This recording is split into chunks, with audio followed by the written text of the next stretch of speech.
പല്ലവി. എന്താ? എന്ത് വേണം? പല്ലവി, നീ ഇന്ന് നിന്റെ അമ്മയോട് കാണിച്ചത് വളരെ മോശമായി പോയി. ഇത് പറയാനാണോ വന്നത്? അതെ, എനിക്കിത് തന്നെയാ നിന്നോട് പറയാനുള്ളത്.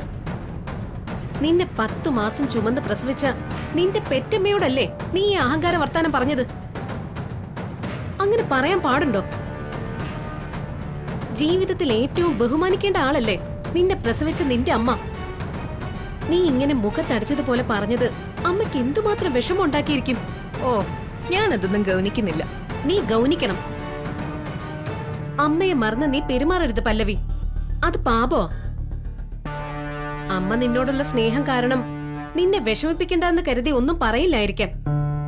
പക്ഷെ അമ്മയുടെ മനസ്സ് വിഷമിപ്പിച്ച അതിന്റെ ശാപം ഈ ജന്മത്തിൽ മാത്രമല്ല, ജന്മാന്തരങ്ങളോളം നിന്നെ പിന്തുടരും. അത് നീ മറക്കരുത്.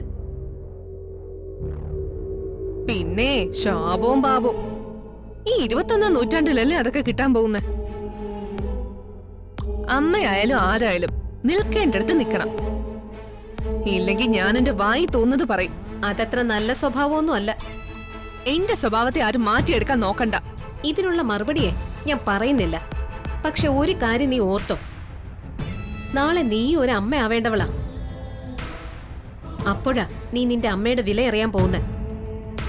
ഗർഭിണിയായാൽ പെൺകുട്ടികൾക്ക് കൂടെ നിന്ന് ശുശ്രൂഷിക്കാൻ അമ്മമാര് വേണ്ടിവരും.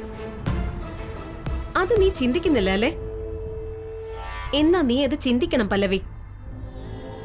നീ ഇപ്പൊ നിന്റെ അമ്മയെ വിഷമിപ്പിച്ച നാളെ നിന്റെ അമ്മ എങ്ങനെയാ നിന്നെ ശുശ്രൂഷിക്കാൻ വരുന്നത്?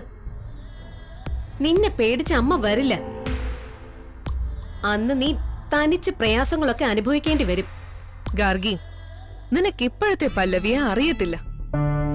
അതുകൊണ്ടാ നീ ഇമ്മാതിരി വർത്താനങ്ങൾ പറയുന്നേ.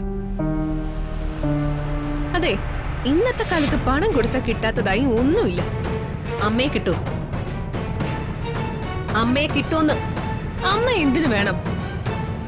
പണം ചുള പോലെ എണ്ണിക്കൊടുത്താലേ അമ്മയെ പോലെ 100 പേരെ കിട്ടും. എനിക്കത് മതി. എന്തിനാ പിന്നെ അമ്മ?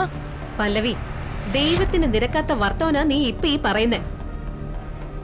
പണം കൊടുത്ത 1000 പേരെ നിന്റെ വരുതിയിലാക്കാൻ നിനക്ക് സാധിക്കുമായിരിക്കും. പക്ഷെ അവരാരും നിന്റെ അമ്മയ്ക്ക് പകരം ആവില്ല. കണ്ടില്ലേ, പാർവതി ഗർഭിണിയാണെന്ന് അറിഞ്ഞപ്പോ പലഹാരങ്ങളുമായി ആ അമ്മ ഓടി വന്നത്. അതുപോലെ പണം കൊടുക്കുന്നവര് വരൂ.